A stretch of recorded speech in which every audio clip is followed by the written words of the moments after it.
Thank you very much. Shall we rise? Continually, we are reintroducing Jesus Christ, although we know Him already. Pero wala pong tigil tayo at pag-refresh ng ating personal relationship. Today, we'll be talking about Jesus as the giver of life. The life giver. Shall we pray? Hawakan po natin ating mga puso. Ama namin, salamat po sapagkat today, we will celebrate the giver of life. Thank you because Jesus will not just extend our life, He gives us eternal life. And thank you because more and more we're beginning to understand that this is beyond what we breathe. Oh, what a joy it is, Lord, to understand that our life continues on even to the next life. Salamat po dahil nag-uumpisa na rin ito ngayon. Because eternal life is about knowing who Jesus Christ is really in our lives. Thank you, Lord. We honor you today, the Lord's Day. May you be pleased to receive our praises and our adoration and our faith. In Jesus' name, amen. And amen. Remain standing as we read on the word of the Lord. Only one verse today, Mark 10:45. Together, go. Ang anak ng tao ay naparito hindi upang paglingkuran, kundi upang maglingkod at upang mag-alay ng kanyang buhay para sa ikatutubos ng marami. Amen. Makakaupo po tayong lahat.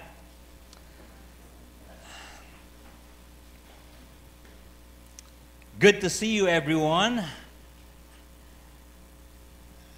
Lahat po na nag-coronavirus sa Science City of Muñoz, buhay na buhay po. Amen? And we have a very high recoveries even among PNPs. Ang report po ng PNP all over the Philippines po, 4,700 po yung nag-positive, 4,000 recoveries, only one died. Okay? Sa mga frontliners po na policemen natin. Palapakan natin po ang Panginoon, ano? And so continually, we are asking God na our bodies will be very strong and we can fully take it. Amen? All right. So remove fear from your heart because Jesus is a life giver. Now, are you getting more life? Ganun po ba feeling nyo? O parang nauupos na parang kandila? Ang taas po ng depression ng mga, ang daming mga taong nakakulong, ano? Nakakulong sa mga bahay-bahay, those who are jobless, those who are losing their income. Ang tindi po ng pag-iisip, they felt, I'm losing life. Parang kandilang unti-unting tinutupok lahat ng aking wax. Is there something that would excite you from the words of Job? Sabi po niya, ang Espiritu ng Diyos ang gumawa sa akin, buhay na taglay ko ay sa makapangyarihang Diyos ng galing. Amen? Can you say this with me? The Lord is my life giver. Having Him as the life giver, every day po, iniuugnay natin ang ating buhay sa Kanya so that we will feel the life He intended for us.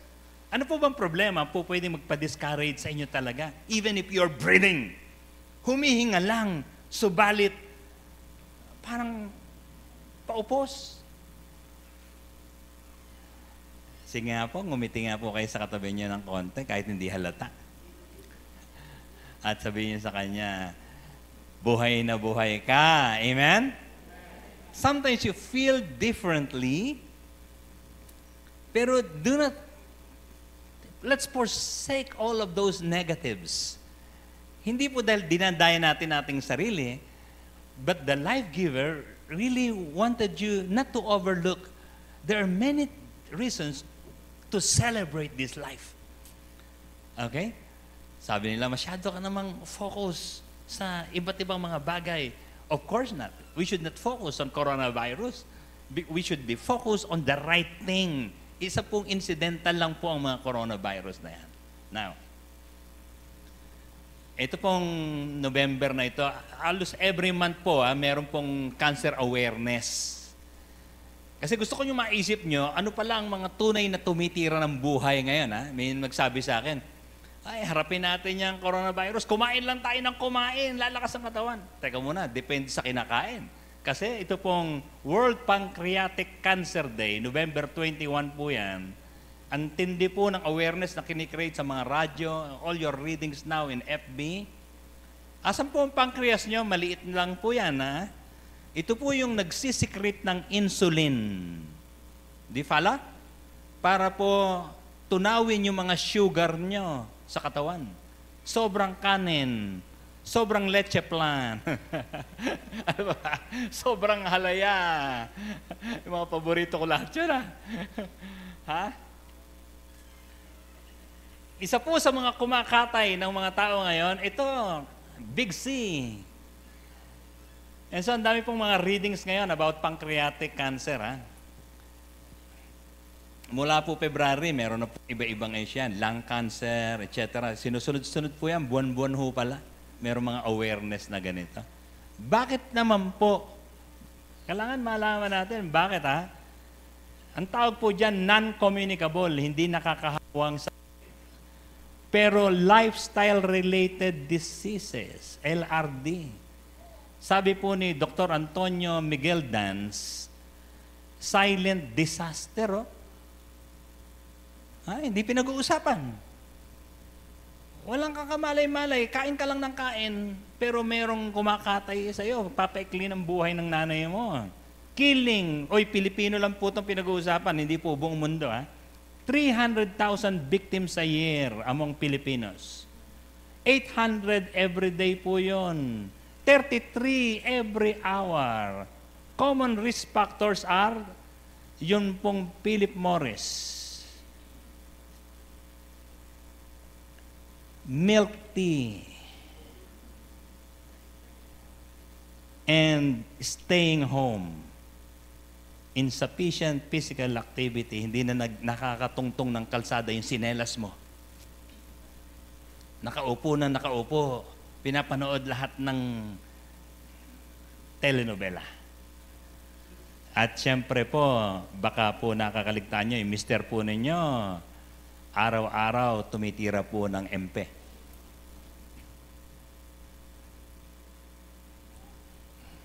Luma po yung coronavirus dito. Ito po ang tunay na yung bigugulat ka na lang. Meron pong isa sa mga stories po that I heard this week. Hinighlight din po to sa FEBC, sa DZAS. Di nung karon po siya, inatak lang siya ng kaibigan niya, nagpa-mammogram. And so, yung kaibigan niya negative. Siya na niyaya, siya positive. Di medyo malungkot po siya. Pero wala ho yun.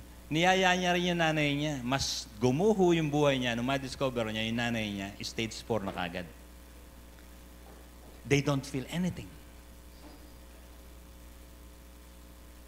There is no warning to this. Lifestyle. Tingnan niyo po mabuti yung dami ng dilata na kinakain po natin. Pero meron po akong tutukuyin, ha? Kasi po, bago natin talakayan talaga yung life giver, handa ba kayo rito? Kasi po, manananghali kayo mamaya. Gusto ko sumama lang loob nyo ng konti. Para konting-konti lang. The real culprit po ay sugar. Okay? From now on, medyo mag-isip-isip mo mabuti. Gano'ng karaming asukal? Yun po ang tumitira ng mga pancreas natin. Tapos yung mga rami pong mga heart diseases today. Papaiksi po talaga ng buhay. Minsan nakikita nyo sa label, sugar-free, pero may rami pong mga substitute masyado, mga sodium, caseinate, etc. Lahat po ng mga pagkain po natin ngayon, nilalason daw po tayo. At itong paborito ng maraming mga anak, ireregalo sa kanyang nanay, may puso pa.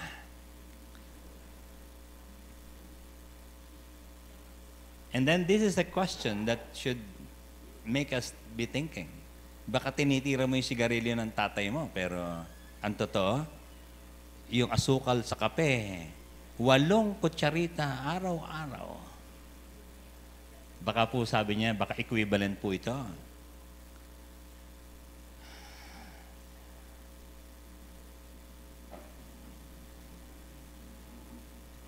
Sample lang po ito ng isang brain scan.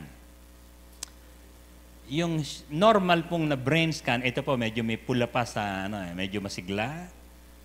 Pagka kokain ang tinitira na addiction, medyo nawala po yung pula. Napansin niyo po, green. Ito po, yung obese na isang tao, medyo mas tamlay po yung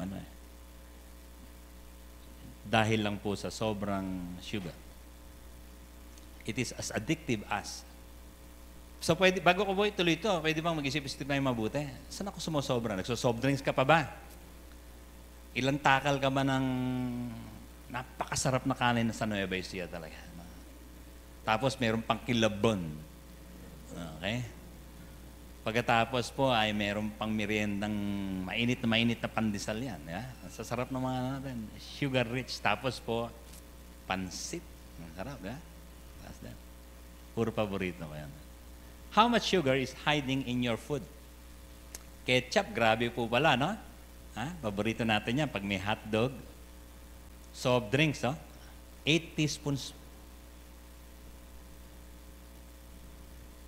Tingnan mo nga yung katabi mo, parang Ang isa po sa mga tinitingnan yung kutis, pagka sobra sa sugar, medyo tumatanda po ang kutis pala. Okay. Sugar, the food that's killing your skin. No? Doon po madalas na mahalata. Kaya yung mga diabetic po, ang kata nyo, nangingitim po yung kanilang mga paa, kamay.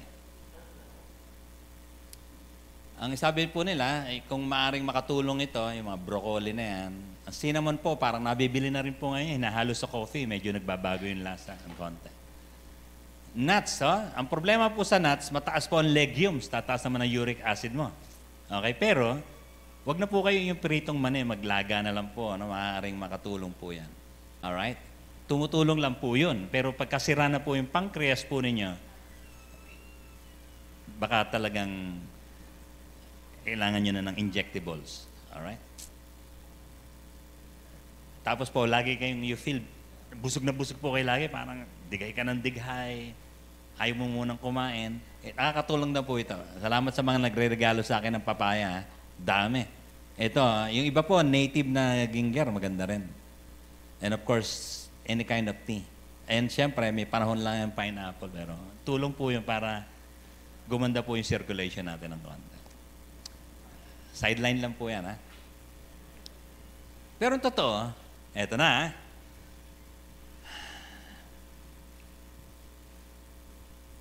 When you read the Word of God, dapat po isa sa mga nagdadagdag ng buhay yung pagpapalit ng isip. We are encouraged to read the Bible. Why? Because God wants us to be heavenly minded, to change our thoughts here on earth. Hindi po para magkaroon lang ng eternal life na, ay salamat, pag namatay ako, pupunta ako sa langit. Pwede, pero here on earth, your kingdom come, sabi niya, your will be done on earth. Read your Bible. Ano pong tulong talaga nito? By the way, text po natin, yung Matthew 4:4 na yan. Kinumpara po yung bread of the earth and to the heavenly bread. Okay? Tingnan ito po ito, sabi niya, meron kang mga tatanggalin talaga sa buhay. Pagka if your hand causes you to stumble, cut it off. It is better for you to enter life maimed than with 2 hands to go into hell, where the fire never goes. Ano yung mga dapat na putulin mo sa buhay? Cut life. It is something that describes Christian. A believer has a cut life. Meron kang mga dinidisiplina sa buhay mo. Ano yung tatanggalin mo para ma-enjoy mo naman yung apo mo? Maka-attend ka pa ng kasal ng iyong anak. Imagine, ang pinapangarap-pangarap mo siya makagraduate, to see a beautiful life. Hindi na mo nakakita. Bakit? There is something you did not cut. The scriptures is filled with things to be cut. When you're so insecure, ito na po ang pinanggalingan ng Matthew 4:4, ha? Ano ba yung mga kulang sa buhay mo? Parang maraming wala sa akin eh. Ang dali po nating ma-insecure sa kapitbahay, sa kapatid mo. Sabi po niya, tinuruan nga kayong magpakumbaba. Ano pa ang ginawa ng Diyos sa atin? Cut life. Ginutom niya kayo. May mga panahon na kulang na supply eh. Di ba? There is a cut life. Bago binigyan ng mana, isang pagkain hindi nyo kilala, Ginawa niya ito upang ipaunawa sa inyo na ang mga tao hindi lamang sa tinapay o sa kanin nabubuhay, kundi sa bawat salitang nagmumula sa bibig ni Yahweh. Ano po yung po pwedeng pag-interesan nyo sa Bible, kaya po babasahin nyo to? Aayusin ito yung aking finances, yung aking relationship, yung aking inner life, para naman humaba ang buhay ko. Meron akong puputulin, pag-aalala, sobrang takot, sobrang pagpapaniwala sa mga superstitious and all that. Para po mabuhay tayo. Si Jesus po nagbitaw ng ganitong salita when He was here. Do not work for food that spoils. Ang daming pagkain, nakakasira talaga. Dahil napapanis. But work for food that endures to eternal life.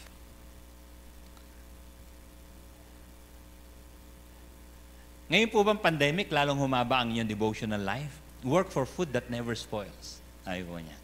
So, ang Bible po pala is a teacher. It's a mentor. Tinuturuan po tayo paano i-conduct yung ating anxiety, yung mga worries. Okay? Subukan niyo po yun. Pag sobrang pag-aalala, ang daming kinatatakot sa buhay, konti na lang yung savings ko, baka kami ay nang susunod sa kapitbahay namin dadapuan. Read the scriptures. It extends your life. Because the words of the Son of Man will give you, on Him the Father has placed His seal of approval. Yan po ang teacher natin talaga. Tingnan ito mga sample na pagkain ni Lord. From Solomon, sabi niya, better a small serving of vegetables with love. Yung po bang mga kainan sa bahay, nakikita-kita pa ba? Masarap bang kumain? O pare-pareho nakasubsob sa mga cellphone, sa gadget, habang kumakain? Sabi niya, hindi. Dapat vegetables with love. Amen? Ano kaya yon? Pinakbet, munggo, with love. Pwede bang dugtungan ng ganon?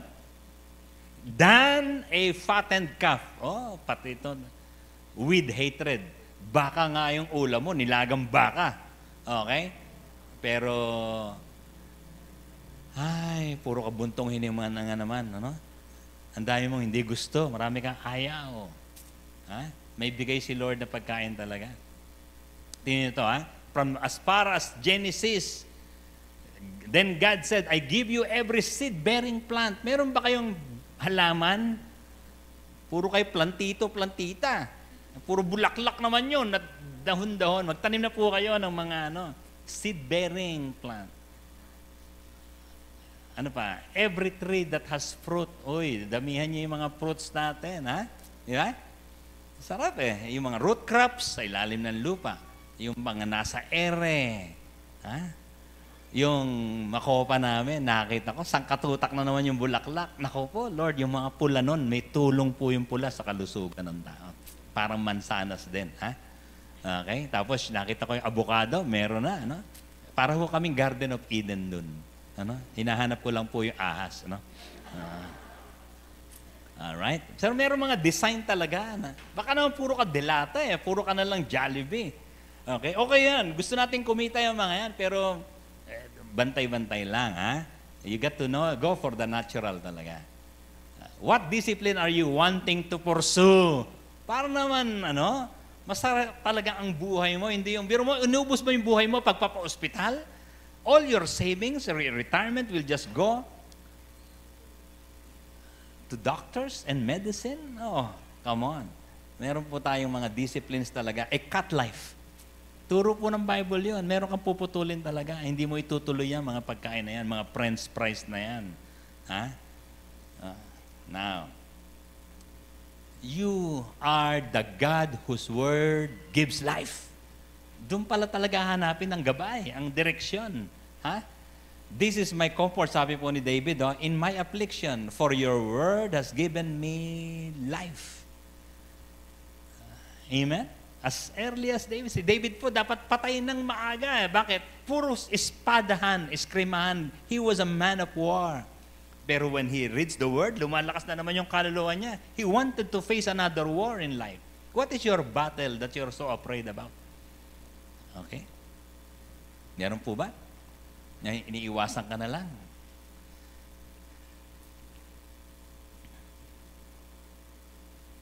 Alam niyo po ba?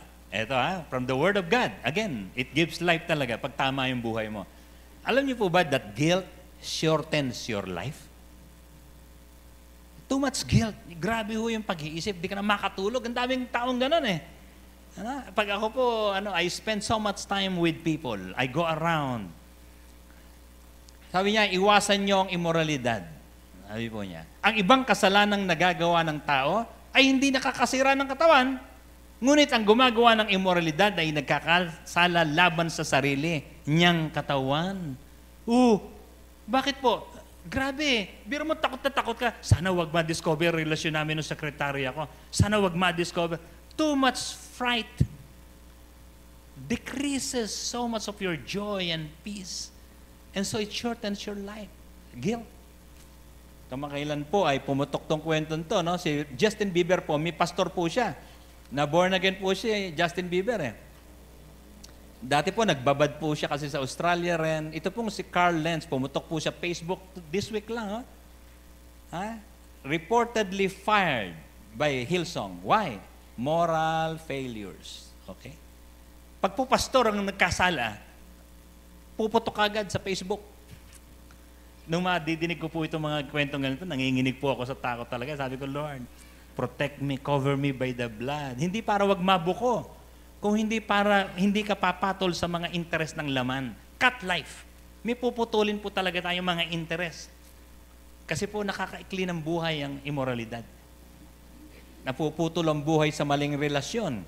Dapat ituring na marangal ng lahat ang pag-aasawa at maging tapat kayo sa isa't isa sapagkat hahatulan ng Diyos ang mga nakikiapid at nangangalo niya.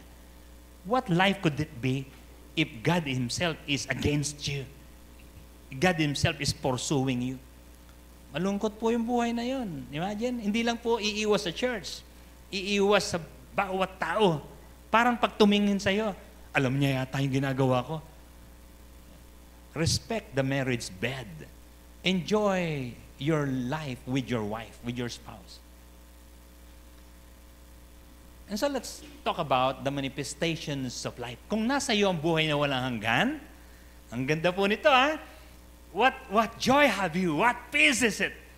Ano po talaga yung influence? Ang ganda po ng mga manifestation pag nasa iyo ang tunay na buhay. Hindi lang po yung buhay na hininga, tandaan po niyo yun. Kasi po, nauupos yun, yung hiningang yun. Pero pag tama po yung buhay, you're connected with Jesus, you wake up every morning with a thankful attitude. Wow! Lord, salamat sa bayabas, salamat sa bulaklak ng gumamela, salamat sa hangin. Alam niyo po ba, last week, there are 5 planets that are visible. Can you still look up at the heavens in the evening because you want to appreciate the creation? A life with thankful attitude. Expect something good to happen in your life today. Paglabas ko rito, ay sasalubungin ako ng maraming pera. Amen. Pwede ho man lumabas kayo dyan sa pinto mamaya at sasabihin nyo, money, come to Fafa.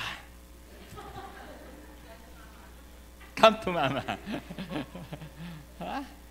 Ang sikreto, pag tinunod mo yun, there is life in the Word of God. Sabi niya, iyong igagalang, sabi ni Yahweh, ang takdang araw ng pamamahinga. Uy, kulang ka sa tulog Hindi ka na masyadong, biro mo pati linggo, nagtatrabaho ka, inuuwi mo yung trabaho mo. Hindi, sabi niya, igalang mo yun.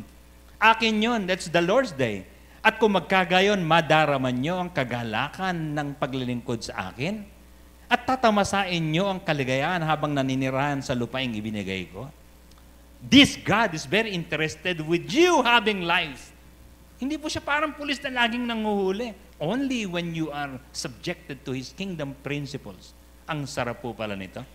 Imagine, hindi ka nagpahinga, Sabado nagtrabaho ka rin, Linggo nagtrabaho ka, tapos Lunes, it's the same working day. Sa umpisa, hindi mo mararamdaman yon.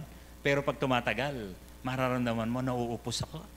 Because I'm not obeying the precept of life. Sabbath is a life-giving principle. Ito, grabe. Pagka Christian ka pala, you have fellowship with the Holy Spirit. Sabi po niya, it is the Spirit who gives life. Pagka nagbasa ka ng salita ng Diyos, you are connected to the Holy Spirit right away. At agad-agad, nadudugtungan yung buhay. The words which I have spoken to you are spirit and are life. Pag nakikinig po kayo ng sermon, nadideclare po yan, nabibigyan kayo ng mandate, a new purpose in life, a new enthusiasm, a new zeal, and the Spirit of God ushers you towards another week-filled life. A life-filled week. Amen. Saan ba ito, Ate Reggie? Sa PNR ba yan? Grabe. Ang saya. Eto na. Kung totoo, na nasa iyo ang buhay na walang hanggan, pag-isipan mo mabuti ito, recipients of life are givers of life. Amen. Hindi lang akin to. Aapaw yan. Dadaloy. Mararamdaman din ng asawa ko. Mararamdaman ito ng aso ko. Life givers. That's what we are. Amen? Life givers? What disgusts you in life? Hey, ang ganda po pala nito, yung pinagkalooban ng buhay, bigay ng buhay. Ang sarap, ang saya. Maramdaman ba ito kahit masama mong nasa malayo, kaibigan mong ka-FD, ka-reunion mo sa Zoom? A person with eternal life gives life. Sabi po ni Jesus, for whoever wants to save their life will lose it, but whoever loses their life for me and for the gospel will save it. It's a paradox. Habang binibigay, hindi nauubos. Napansin niyo po ba yung paa nyo? Habang nilalakad, lalong kumakapal. Yung kamay, habang nagtatrabaho, lalong kumakapal. Yung utak, habang ginagamit, ay lalong gumaganda. It becomes a beautiful mind. Your smile never runs out. So with your life. Can you go and touch somebody and say, I extend life to you? Puntahan niyo po yung biyanan po ninyo. Wag na po yung mga puntod. Wag na yung mga sementeryo. Bigyan niyo na po sa Diyos yung mga yumao. Pero itong mga tao, when you see them discouraged, extend life. Be a life giver. Extend it to them. Sama po kayo sa mga simbata. Why? Sabi po ni Joel Austin, ang ganda po na sinabi niya, you need to associate with people who inspire you. People that challenge you to raise higher. People that make you better. Kanino po kayo nagsasasama? Yung po dapat kapareho nyo, nagbibigayan kayo ng buhay. Pag nadinig mo itong taon to, may encouragement ba? Are you inspired? Are you listening to podcasts, to bloggers who really inspire you? Joel Austin is one of them. Champion of hope, yung pong tawag niya sa sarili niya. No? Don't waste your valuable time with people that are not adding to your growth. Walang ginawa kung hindi i-criticize ka, iwasan mo na yan. Your destiny is too important. You have to reach your destiny. What is it that pushes you? It propels you to a higher life. Let me suggest, find a spiritual family. At ito talaga, enjoy mo talaga ng gusto. Ito magpapasaya sa'yo. Huwag masyado makinig kay Harry Roque araw-araw. Grabe ho yun. Tuwing umaga, sasakay ako ng sasakyan at cheche po naman si Harry Roque. Ngayon po, malungkot si Donald Trump, no? Congratulate nyo naman yung si Joe Biden, ha? Okay. Huwag ko kayong matakot. Baka may mangyaring hindi maganda pag bago na presidente. Mapapalitan po lahat yan because we are not banking on politics. All right? We are banking on the life-giving. Is there a chance na somebody told you, hey, alam mo, dalaw ka ulit, balik ka rito kasi sumasaya ako pag nandito ka. Are there people like that you can make laugh? That you can, napapapula mo yung pisngi at naglalabas siya ng maraming pagkain ng refrigerator pag nandun ka? May Kristiyanong pamilya ka na ba? Sabi niya, because of Jesus, your relationship with the Lord, you will receive 100 times as much in this present age. Ano yun? You will receive simbahays. Maraming may inspire ka. You will have more brothers and sisters, mothers, children, and fields. Amen? Are you still watching? Pinapanood nyo lang ba yung mga nagsisimbata? You have a part. There will be people that you can inspire because the life has to be given through you. And in the age to come, even eternal life. Yung mga lolo't lola nyo po ba? Naalala nyo, nagpunta siya sa Onda, sabi niya, next week, next month, next year, baka ako na dinadalaw. extend eternal life to them. Share the gospel. When someone is rude, huwag kang magbabad sa kanya, ha? Pero ito ang sikreto. Keep a smile on your face. When you stay on the high road and keep your joy, you take their power away. Amen? Alam niyo po yan? Nakita niya, hindi tinatabla ng pang-asar ko to, ha? Lagi na lang nakangiti. Ang ganda ho. Bakit? Kasi po yung isang taong punong-puno ng buhay, hindi mo kayang asarin yan.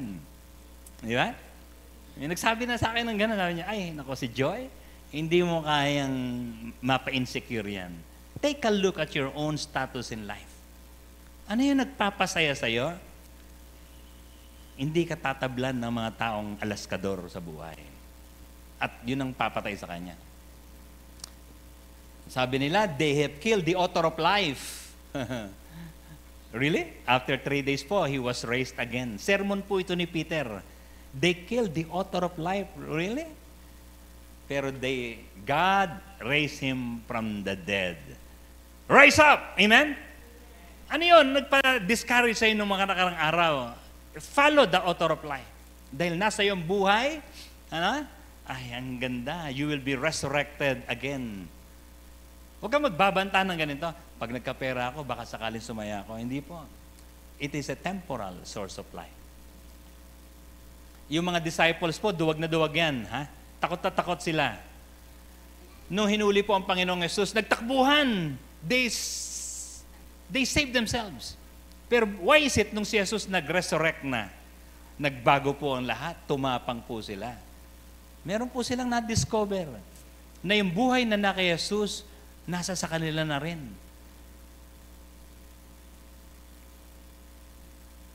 So eto na, natatakot ba tayo talaga sa coronavirus? Bakit hindi?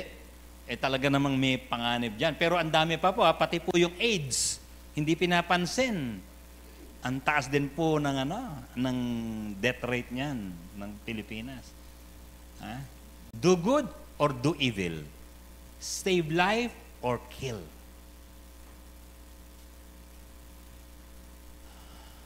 What makes you busy every Sunday?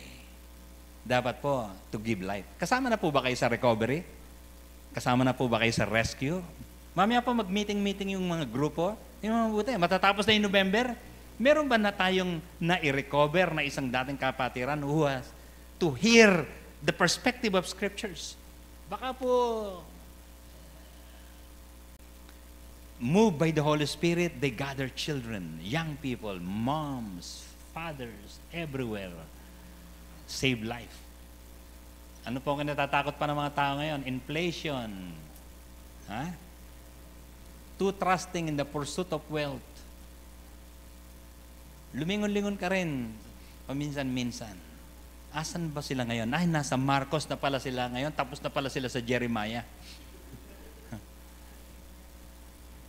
What is the impact of anxiety to the quality of your Christian life? Kasi po kayo pong model, kayo pong representative ng kapitbahay ni Lord sa kapitbahay. Is the worries of this life, the deceitfulness of wealth, the desires of other things come in and choke the word. Nawawalan ba ng bisa yung devotions mo? Ngayon, may mga testimony na naman ako nakikita. Nabalik sa Dota, nabalik yung anak sa Alam niyo po, ba't ganito kami kakulit talaga? Where we are really invading homes. Tigas po ng ulo namin. You know why? Ninanakaw po namin yung mga anak nyo sa ML, sa mga gadget. Pinapakialaman po namin yung mga buhay nila, at least to bother them one day in their life. Sapagkat ang taas po ng depression masyado ng mga anak na nakasubsub dyan. Meron na po akong alam, nasa hospital na po, nasa center po natin. Bakit po? Hindi po nagtutulog yung bata. Kailangan po nakawin natin sila sa kamay ng mga gadget. Because a tough life, a cut life, is a tough life. Pag may disiplina ka, you are tough. And so God will reward you. Ito po ang isa sa mga ginawa natin, itong pandemic na to. Pumiraso po tayo ng konti sa pera po natin. Kasi po ito pong si Morris Bashir, sumulat po sa atin. Nag-message po siya sa Messenger. Sa Pakistan po yan. Nagpadala po tayo ng $200 po, nakaipon po tayo dito sa offering po natin. At isa po sa mga ginawa po nila, pinuntahan po nila. Kasi po yung mga, sa coronavirus po ng Pakistan, Hindi po inasikaso yung mga Christians, puro Muslim lang. And so sabi niya, teka muna, tulungan natin nga ito. Can you help us from the Philippines? And so we did. Ha? Tuwan-tuwa po itong mga, yung iba po rito, mga pastors, they're gathering their people in Pakistan. They're very happy for the support we sent. From MCC Nueva Ecija. They know that. Palapakan naman natin si Lord, ha? Iba-ibang kwento po yan. Tumaas po yung ilog na to. Medyo nagpanic po sila ng konti. Alright? Now, pero ito ngayon ang gagawin natin, ha? Bago pa itong me and dad, Ate Telma, pwede ba natin pag-isipan din? Tulong po tayo kasi nakakuha na po ako ng mga information pastors from Bicol also, Catanduanes. Medyo tulong din po tayo ron. Mamaya po, yung mission po rito, mag-separate po tayo ng offering natin para sa Catanduanes. Kasi po, dapat para sa atin po si Rolly. Nanuhan niyo po ba yan? Sana po yung mga bubong natin ang lumipad eh. Sukat bigla pong yumuko, napunta sa Bataan. Napunta po yung mga grabe rin uron. May mga pastor din po kaming kaibigan doon. Pag po kayo, iniligtas kayo ng Diyos sa bagyo, mag-offering po kayo ng malaki. Amen? Amen? Kasi biro mo, kung mag-offering ka ng 500, wala pong 500 na pagpapabubong. Wala pong ganon. Medyo mababa pa rin yung presyo. Meron po akong nakausap ng mga magsasaka. Mababa yung palay. Sabi niya, ginawa ko na lang bigas, no? So nga lang, naka-stock doon sa sala niya, sa kusina niya. Ito, pagandaan niyo mabuti ito, ha? Yung mga lahat na nasa simbata, padala niyo yung tatay isang araw. Amen? Iipunin po natin sila dito kasi mukhang hindi na uulan. Mag-aaraw tayo dito sa labas. And we will have a very good opportunity to meet their parents. Amen? Me and mom. Yung iba po, kanya-kanyang outreach din. Ito na po ang gagawin nilang parang Christmas party. Ang ganda. No? Doon na, imbis na sila magkakainan, hindi. Sama natin yung mga magulang nitong mga batang ito. Why? We will extend life. Because a life recipient is a life giver. Amen? Tayo po tayong lahat. Tayo tayo. The recipient of life is a giver of life. What is it that you're withholding? Be generous. Ask God to be a blessing to many people. Sige po, hawakan natin ating mga puso. Sabihin natin sa Kanya, Lord, salamat po talaga. You have given me life. I can feel it. I can understand, Lord, the assurances, the confidence in me. Thank you, Lord. Pagpalain mo, Panginoon, ang bawat isa na narito ngayon. Sa paghawak namin ng ayong mga puso, hiniling namin, bigyan mo kami ng malaking sisidlan ng buhay at aapaw ito sa napakarami naming mga mahal sa buhay. Lord God, nothing will impact us against evil.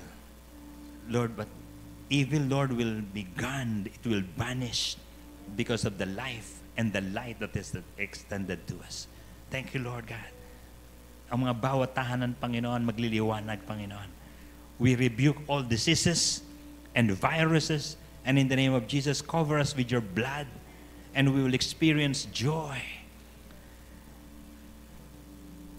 We will experience good health, and we will be a blessing to many people. Thank you, Lord. In Jesus' name, amen. Amen. Palakpakan natin ang Panginoon. Thank you. God bless you. God bless you.